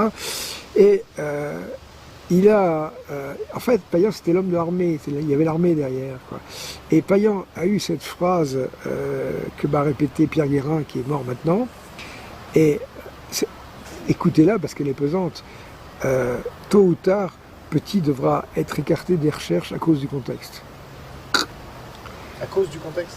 Et le contexte, c'est les applications militaires. Vous voulez dire que le militaire a une influence directe sur la science, la recherche scientifique aujourd'hui? Oh là là là, vous ne pouvez pas imaginer à quel point. Et là, c'était vraiment... Vous voyez, alors, par exemple, à un moment, quand j'ai essayé de travailler avec le CNES, et j'ai envoyé au CNES un gros rapport bleu de 200 pages qui s'appelait Perspective en magnéto-hydrodynamique. Bon, j'ai mis toutes mes idées là-dedans. Mais vous savez, même quand on met toutes ces idées, il faut après les faire marcher. Et s'il n'y a pas le bonhomme qui est derrière, ça ne sert à rien. Eh bien, dans cette histoire-là, vous avez un type qui s'appelait Rouvillois, et ça m'a été rapporté par Payan lui-même, qui était témoin. Et il est allé chez Carpentier, qui était directeur d'Adret à l'époque, avec le rapport à la main, et il a eu cette phrase: « Maintenant que nous avons les idées de Petit, pourquoi nous embarrasser de lui ?» Pas mal, hein. Bon, simplement, vous voyez, derrière tout ça, ça n'est pas seulement du cynisme, c'est de la bêtise. C'est de la bêtise, parce que c'est toujours l'histoire de Harpeau qui tient la maison, quoi. Hein. Moi, j'ai dit à ces gens-là, vous me virez, et vous gardez les idées que j'ai maintenant.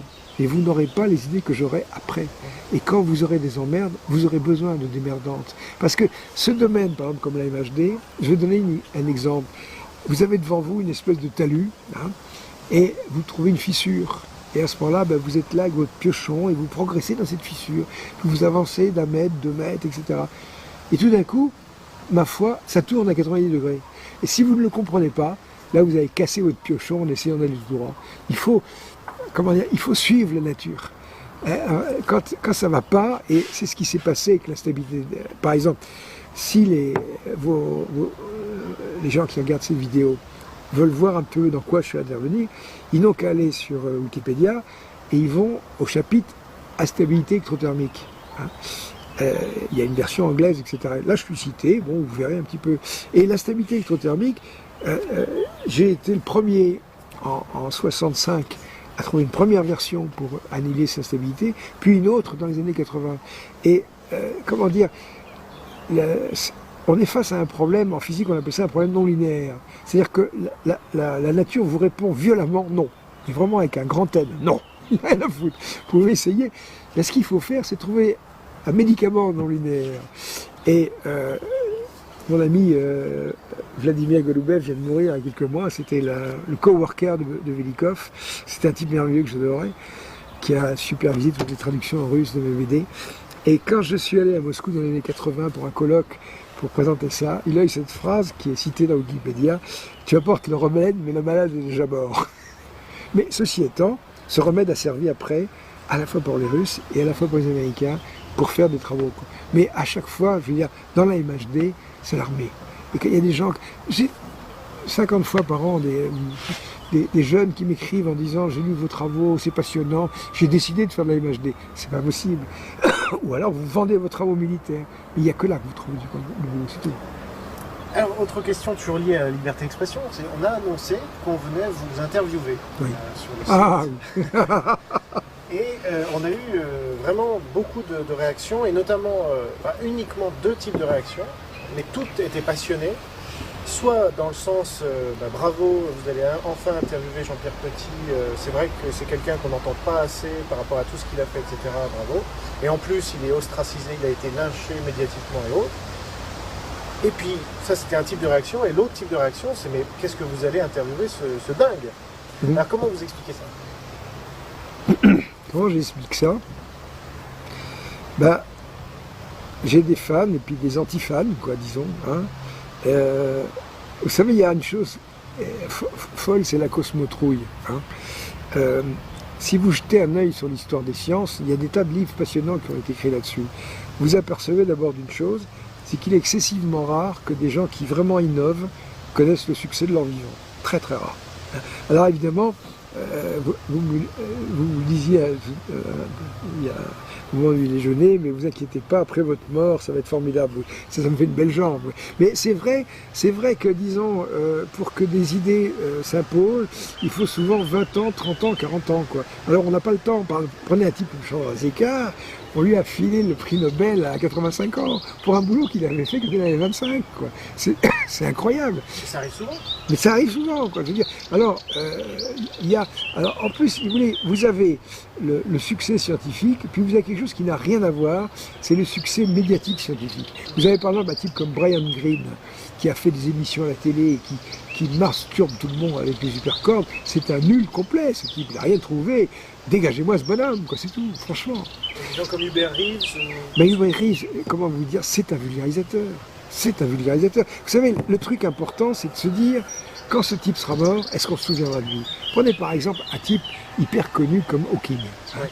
Alors, Hawking, quand il a sorti son bouquin Brève histoire du temps, ça a été un best-seller dans toutes les langues. Et quand les journalistes parlaient de lui, ils ne savaient pas trop quoi dire. Ils disaient, il a la chair de Newton. Bon. Alors, moi, je peux vous prédire la chose suivante. C'est que quand Reeves sera mort, 6 mois après, on n'en parlera plus. Hawking. Quand Hawking sera mort, 6 mois après, on n'en parlera plus. Ah oui. Et oui, parce que qu'est-ce que Hawking a? Il est dans une petite voiture. C'est sûr que c'est un homme très courageux, parce que vu la maladie qui l'atteint, on trouve assez inimaginable qu'il soit encore vivant et actif, alors qu'il peut juste bouger le petit doigt, quoi. Moi, j'ai un immense respect pour un bonhomme comme ça, quoi. C'est tout. Mais je veux dire que il a sorti des théorèmes sur les trous noirs n'ont pas de cheveux, il a démontré que les trous noirs s'évaporaient. Enfin, c'est extraordinaire, quoi. Dans 10 puissance 50 ans, il va se passer ceci, il va se passer cela. C'est ça, les théorèmes de King. Il n'y a rien qui est fonctionnel, rien qui marche.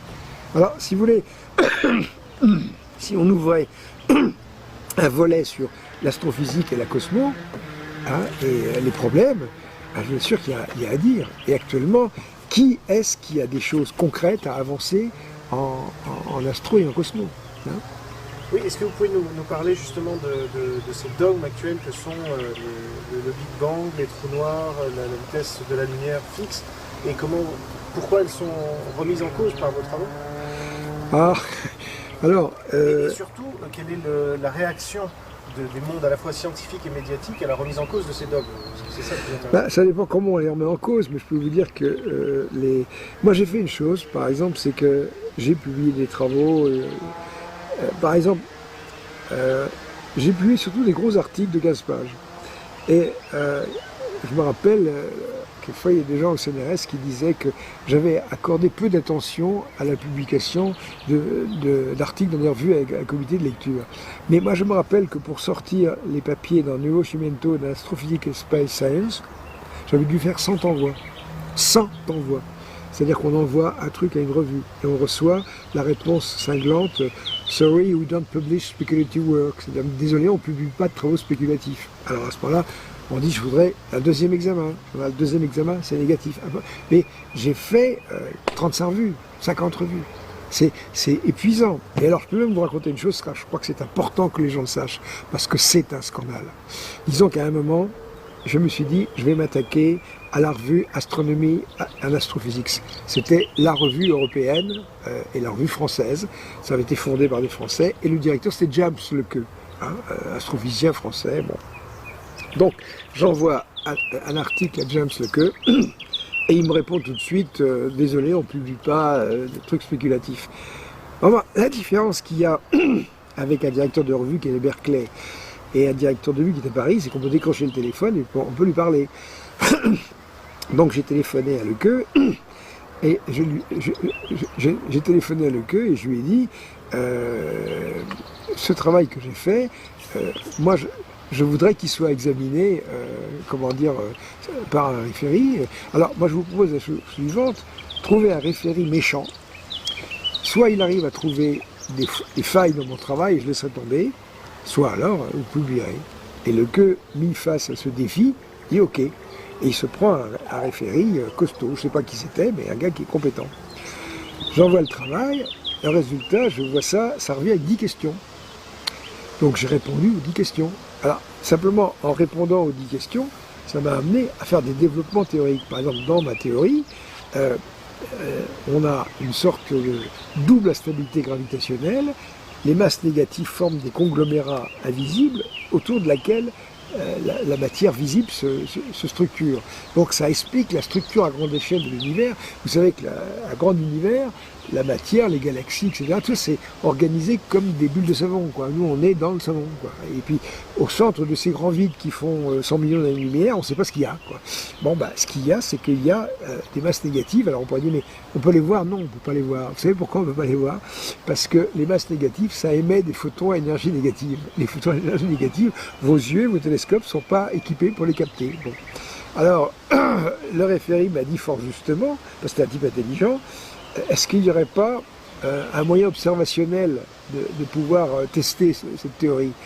Alors j'ai réfléchi, j'ai dit si, il y a une chose qu'on appelle l'effet de l'antigravitationnel. Vous avez sans doute entendu parler, vous avez un amas de galaxies par exemple, ça fait converger la lumière. Donc ça fait converger la lumière, dans ce qu'on appelle le micro-lensing, ça va augmenter la luminosité. Quand vous avez une source lumineuse qui vous envoie de la lumière, si en plus elle converge, ça va augmenter la luminosité de la source. Bon, là c'est l'inverse. Vous avez un effet de l'antigravitationnel inverse, donc les objets très lointains, à grand redshift, vont paraître plus faibles. Et qu'est-ce qu'on a trouvé? On a trouvé que les galaxies très distantes étaient des galaxies naines. Et moi j'ai dit, elles ne sont pas naines, elles sont comme les autres, mais leur luminosité est atténuée par cet effet. Bon, je ne sais pas, à chaque fois c'est toujours pareil. Il y a l'explication, on ne sait pas pourquoi c'est les galaxies naines, ou alors c'est la théorie de Jean-Pierre Petit. Mais c'est licite de dire une chose comme ça. Donc, il y a ça, et puis 50 choses supplémentaires. Je me rappelle ce que me disaient mes collègues, ça a l'air de le passionner, ton référé, ça a duré 8 mois, un truc pareil. Il y a eu, je ne sais pas combien d'échanges, 6 échanges. Alors, à chaque fois, au début, le papier fait 6 pages, après il en fait 12, après il faisait 40 pages. Donc, mes collègues rigolaient en disant, quand le queue devra publier, il devra consacrer le journal entier, quoi, c'est tout. Et Soyo me disait, ça le passionne, il est en train d'apprendre des tas de choses. Et alors même à un moment, s'il y a une chose, c'est que dans les échanges avec le référé, alors qu'il est anonyme, on a eu un échange où je lui ai dit, ça doit quand même vous demander du travail de revoir toutes ces versions successives. Et il m'a répondu, en échange, vous devez avoir beaucoup de patience pour répondre à mes questions. Donc c'était pas du tout conflictuel. Et tout d'un coup est tombée une lettre de Lequeux disant, tout cela a trop duré, ces échanges ne se termineront jamais, je mets fin à cette affaire. Oh, alors à ce moment-là, tout le monde a ouvert la bouche, et j'ai écrit à Lequeux, écoutez, je comprends qu'un article de 40 pages, ça pose problème, mais à ce moment-là, faisons la chose suivante, prenons les quelques points sur lesquels on s'est parfaitement entendu avec le référé, et puis on compose un article de 6-7 pages, ou un truc comme ça. Il m'a répondu non, et ma décision est irrévocable. Et la phrase qu'il a employée, qui a profondément choqué mes collègues, c'est « Je vous rappelle qu'en la matière, le référé n'a qu'une voix consultative et que c'est le directeur de la revue qui décide. » Donc vous avez là l'exemple d'une ukase, l'exemple d'un blocage fait par un homme qui s'en fout. Et quand les gens l'ont questionné à ce sujet-là, Lequeux a dit « Moi j'ai le cuir aussi épais que celui d'un rhinocéros. » Je veux dire que ce type-là, c'est la honte de la science française. C'est une honte. Avoir eu un geste pareil, c'est éthiquement, c'est honteux. Voilà. Et d'autres blocages, vous me parliez, on s'est parlé un peu au téléphone avant que vous prépariez un peu ces entretiens, et vous me parliez des conférences, des colloques. Là, il s'en passe de belles apparemment aussi. Par exemple, je vous donne un exemple. C'est vrai que parmi ces travaux, il y en a même qui n'ont jamais été publiés, parce que j'ai jamais réussi. Par exemple, à un moment, je crois que j'ai évoqué ça tout à l'heure, ce garçon qui avait un super ordinateur, à l'époque, et puis qui a fait des calculs comme ça, qui a trouvé la structure à grande échelle de l'univers. Après, il me dit, vous n'avez pas autre chose, c'est passionnant. Je dis, si, on va faire la chose suivante. Moi, je pense, par exemple, que j'ai une théorie personnelle de la naissance des galaxies.